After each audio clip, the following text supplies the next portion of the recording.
시편 6편의 말씀 우리 한 절씩 교독하겠습니다. 제가 먼저 6편 1절 말씀 봉독합니다. 여호와여, 주의 분노로 나를 책망하지 마시오며 주의 진노로 나를 징계하지 마옵소서. 내가 수척하였사오니 내게 은혜를 베푸소서. 여호와여, 나의 뼈가 떨리오니 나를 고치소서. 나의 영혼도 매우 떨리나이다. 여호와여, 어느 때까지니이까? 여호와여, 돌아와 나의 영혼을 건지시며 주의 사랑으로 나를 구원하소서. 사망 중에서는 주를 기억하는 일이 없사오니 스올에서 주께 감사할 자 누구리이까? 내가 탄식함으로 피곤하여 밤마다 눈물로 내 침상을 띄우며 내 유를 적시나이다. 내 눈이 근심으로 말미암아 쇠하며 내 모든 대적으로 말미암아 어두워졌나이다. 악을 행하는 너희는 다 나를 떠나 여호와께서 내 울음소리를 들으셨다. 여호와께서 내 간구를 들으셨으며 여호와께서 내 기도를 받으시리로다. 내 모든 원수들이 부끄러움을 당하고 심히 떨미어 갑자기 부끄러워 물러가리로다. 아멘. 본문의 말씀을 가지고 징계는 기대의 또 다른 이름이라는 제목으로 이 말씀을 함께 나누겠습니다. 오늘 시편 6편은 학자들이 비탄시다 이렇게 표현할 정도로 시편 전체에 비통한 마음으로 가득 차 있는 그런 기도시죠. 무엇 때문에 다윗이 이렇게 통회에 자복하고 무엇 때문에 이렇게 다윗이 기도하는가에 대한 구체적인 어떤 상황들을 이해할 수 있는 어떤 근거를 이 시편 본문은 우리에게 주지는 않습니다. 그런데 중요한 건 뭐냐? 믿음의 사람일수록 하나님께서는 그 믿음의 사람이 더 정결해지기를 원한다라고 하는 것이 우리에게 있어서는 굉장히 중요한 기준이라는 거죠. 여기까지만 해도 돼라고 하는 생각이 하나님 안에서는 항상 우리의 기대대로 이루어지지 않는다는 것입니다. 우리는 여기까지만 해도 대단한 결정이고 대단한 노력이고 대단한 수고인데 하나님께서는 여기까지만 해도 되라고 하는 게 어디냐? 그리스도의 장성한 분량이라는 거예요. 그러니까 이 정도면 우리가 괜찮지 않나?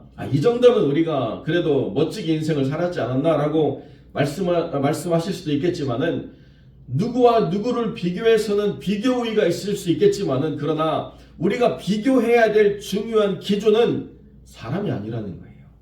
우리가 비교해야 될 중요한 기준은 이웃 교회도 아니고 우리가 비교해야 될 중요한 기준은 다른 어떤 피조물이 아니라 우리를 구원하시고 우리를 자녀 삼으셔서 그리스도의 거룩한 몸으로 세우신 하나님의 뜻에 합당한 하나님의 사람들로 하나님이 기대하시는 것, 이것이 우리가 가져가야 될 중요한 기준이라는 것입니다. 그러니까 사람들이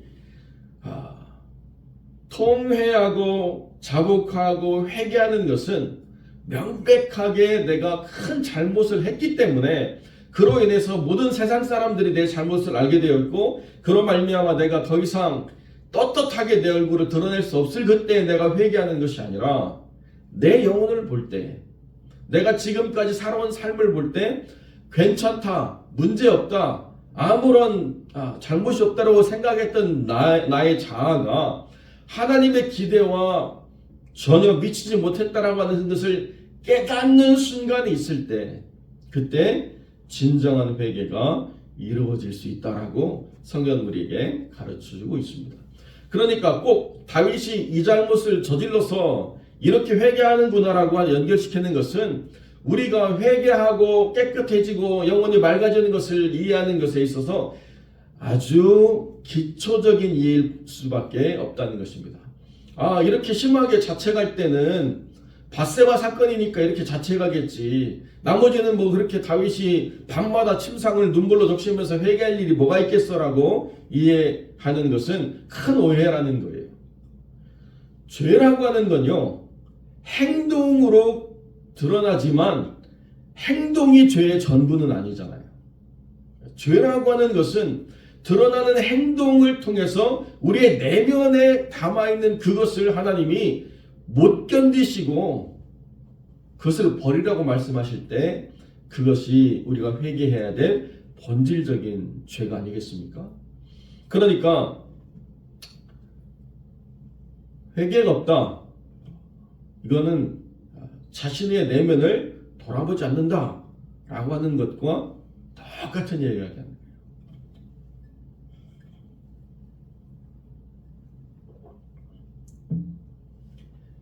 그런데 기도는 그렇게 회개한다고 하지만 사람이 자기의 내면을 돌아본다라고 하는 것은 지극히 어려운 일입니다.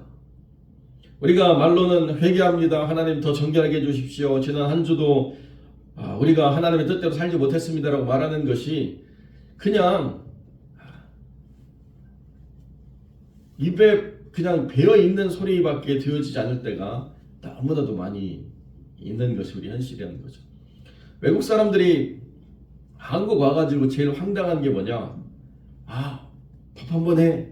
그러면 우리는 그냥 잘 가거든요. 나중에 밥 한번 합시다. 그러면 그래요. 나중에 기회가 되면 밥 한번 합시다인데 외국 사람들은 밥 한번 해. 그러면 날짜, 시간, 스케줄 생각하는 거 아니겠습니까? 근데 우리의 문화는 그냥 나중에 만났을 때도 내가 너한테 기분 나쁜 감정으로 헤어지는 게 아니야 수준으로 밥 한번 먹자라고 이야기하는 것이 된다는 거죠.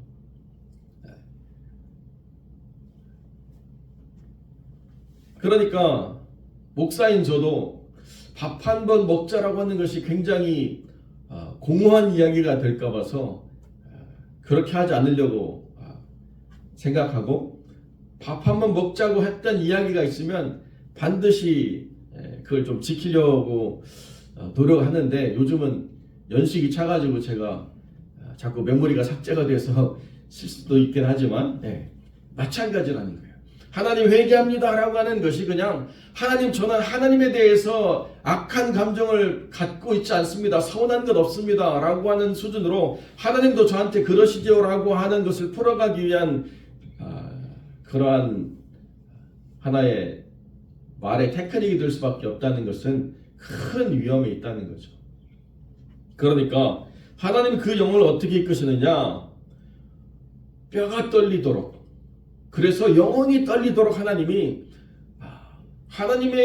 그 사람에 대한 기대가 얼마나 크고 그 기대에 미치지 못함으로 말미암아 하나님이 얼마나 마음이 힘들어 하시는가를 다윗이 깊이 인식하게 될 때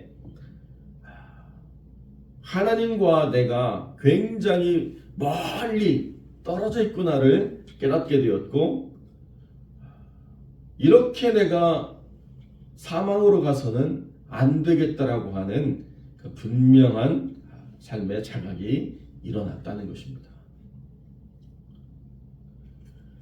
우리가 하나님 안에서 하루를 살아가면서 하나님 뜻대로 산다라고 말하지만은 행동이 잘못된 것에 대해서는 서로가 시시비비를 가지면서 옳고 그름을 따지는 경우가 많이 있지만 그러나 우리 내면이 무엇인가를 돌아보게 하시는 하나님의 말씀의 그 뜻 안에서 우리 스스로가 얼마나 깊이 있게 하나님의 뜻을 온전히 품고 그 뜻대로 살아가려고 했는가는 그렇게 긴밀하게 느껴지지가 않는 것이 우리의 삶이죠.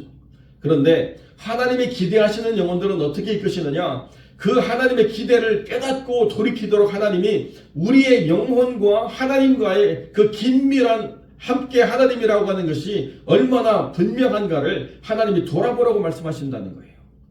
내가 기도하는데 하나님이 어떻게 내 기도를 응답하시는가를 세밀하게 우리가 경험하고 내가 기도하는데 내 기도가 어떻게 하나님의 뜻대로 바뀌고 변화되어서 내가 기도하고 내가 중요하게 생각하던 것들이 옮겨져서 하나님의 뜻대로 기도하게 되는 것을 내가 쭉 이렇게 훈련하고 경험하면서 내가 간절히 바랬던 것들을 내려놓고 포기하고 하나님의 뜻대로 순종하겠다라고 결단하는 결단을 서는 것, 이 모든 과정에서 우리가 하나님 안에 우리 마음을 살피는 일에 얼마나 둔한 자인가를 우리가 깨닫게 된다는 것입니다. 그러니까 우리가 그렇게 하나님의 뜻대로 살아가기 위해서 우리가 행해야 될 가장 중요한 건 뭐냐면 우리의 삶에서 이러한 영적인 긴밀함, 영적인 예민함을 우리에게 주지 못하고 자꾸 그것을 둔감하게 만드는 인간관계를 우리가 잘 분별해야 된다는 거예요.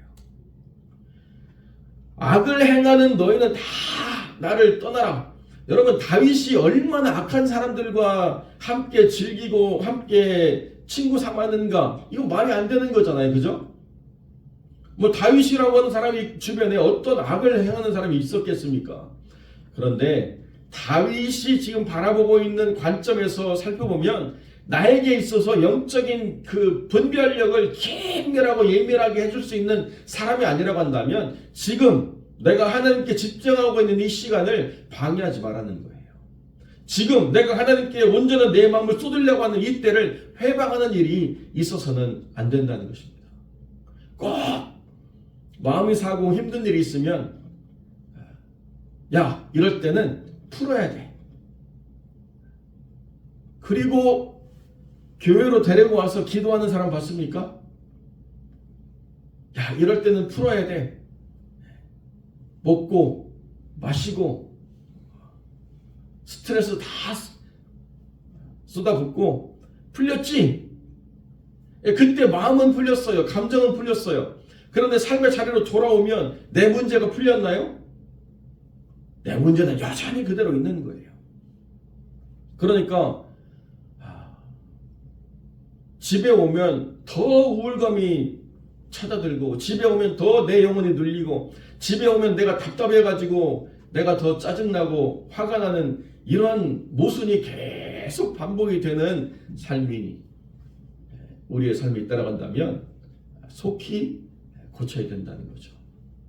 내가 내 스스로가 서지 못한다고 한다면 하나님 안에서 나로 말미암아 기도의 자리를 나로 말미암아서 영적인 긴밀함을 깨울 수 있는 그런 인간관계를 하나님께서 내게 분명히 두셨기 때문에 그런 긴밀함을 통해서 우리가 하나님 안에 바른 분별력을 가지고 내 기도를 받으시는가에 대해 집중해야 된다는 거예요.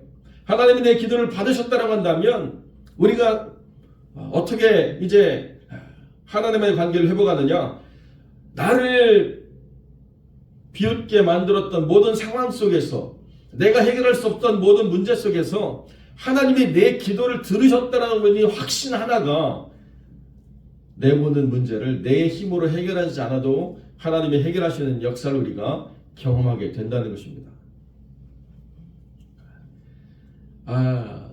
전도집회 전에 들리는 이야기들이 다들 불안해하세요. 목사님 안 온대요.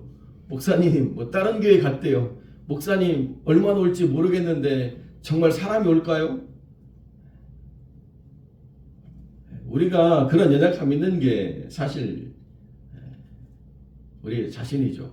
저도 그런 이야기를 들을 때마다 심장이 철렁철렁했습니다. 야, 이거 진짜 이렇게 기도하고 이렇게 하나님의 뜻을 구합시다 하는데 정말 썰렁해가지고 우리 식구들 한 몇 명 앉아있으면 이거 어떡하지? 그런 마음이 들어요. 저도 그런 소리를 들으면. 그러나 우리가 하나님과의 관계를 무엇으로 세우느냐? 내 기도를 받으시는 하나님에 대한 확신으로 세우는 거예요. 하나님은 반드시 내 기도를 들으신다. 내가 하나님 앞에서 부끄러운 모습으로 서 있지만은 그러나 내 영혼의 정결함을 간구하고 하나님의 돌보심을 구하고 하나님이 돌아와서 내 영혼을 건지시고 주의 사랑으로 하나님을 깊이 섬기는 자로 회복시키실 것을 믿는 믿음이 우리 안에서 모든 상황을 새롭게 하시는 역사로 이루어가게 하신다. 이게 우리가 생각하는 가장 중요한 핵심이죠. 사랑하는 성도 여러분, 어떤 문제 때문에 우리가 힘들어하고 어떤 문제 때문에 우리가 낙심하고 어떤 문제 때문에 우리가 절망하는 일이 앞으로도 우리의 삶에 있을 수 있겠지만은 그러나 그 속에서도 우리가 기대해야 될 게 뭐냐? 하나님 한 분밖에 없다는 거예요. 내 기도를 하나님은 반드시 들으신다라고 하는 이 확신이 무너지면 우리의 삶의 소망이 어디 있겠습니까? 그러니까 우리가 상황 때문에 눌리고 환경 때문에 주눅들고 사람 때문에 힘든 일들이 앞으로도 있겠지만은 그러나 우리의 당당할 수 있는 근거는 뭐냐? 내가 사랑하는 하나님이 내 기도를 들으신다. 이거 하나를 우리가 붙잡고 하나님 앞에 섰을 때에 내 영혼이 정결하게 되고요. 내 문제가 해결이 되고 내가 하나님과 더 긴밀한 관계를 회복할 수 있는 역사를 하나님이 허락하신다. 이것이 하나님이 갖는 기대라는 거예요. 그러니까 심판은 믿지 않는 자가 받지만 하나님이 사랑하시는 자는 하나님이 징계하신다는 거예요. 그렇게 해서 하나님이 어떻게 하시느냐? 더 하나님께 순전한 영으로 나오고 더 하나님을 확신할 수 있는 삶으로 나오도록 하나님이 그 영혼을 이끌어 주신다. 그러니까 고난은 고생이 아니라는 거예요. 고난은 훈련의 과정일 뿐이고 고난은 하나님을 더 깊이 경험할 수 있는 놀라운 감춰진 비밀의 장소라는 거죠. 사랑하는 성도 여러분, 한 해의 끝자락에 우리가 와 있습니다. 이 한 해도 우리에게 결코 쉽지 않았습니다. 그러나 여러분, 우리가 힘들고 어려웠던 것만 기억하면 2026년도가 우리가 기대할 만한 해겠습니까? 내년에는 우리의 힘이 더 빠지고 내년에는 우리에게 흰머리가 더 나고 내년에는 우리의 무릎도 약할 텐데 염려와 근심과 걱정이 먼저 서는 것이 사람이 선택하는 선택이겠죠. 그런데 우리가 하나님을 바라보면요, 내년에는 또 하나님이 우리 안에 어떤 일을 행하실까? 내년에는 하나님 우리를 통해서 또 어떠한 하나님의 뜻을 드러내실까? 비록 우리의 욕심은 시간이 지나면서 연약함이 드러난다 하더라도 우리가 연약해지는 만큼 하나님이 더 강한 손으로 우리를 붙잡아 주실 때에 우리가 또 어떻게 하나님의 영광을 위해서 그 한 해를 기쁨으로 채워갈 수 있을까가 기대가 될 수 있다는 거죠. 사람이 만족이 되고 사람이 기대할 만해서 하는 기대는요, 다 헛것입니다.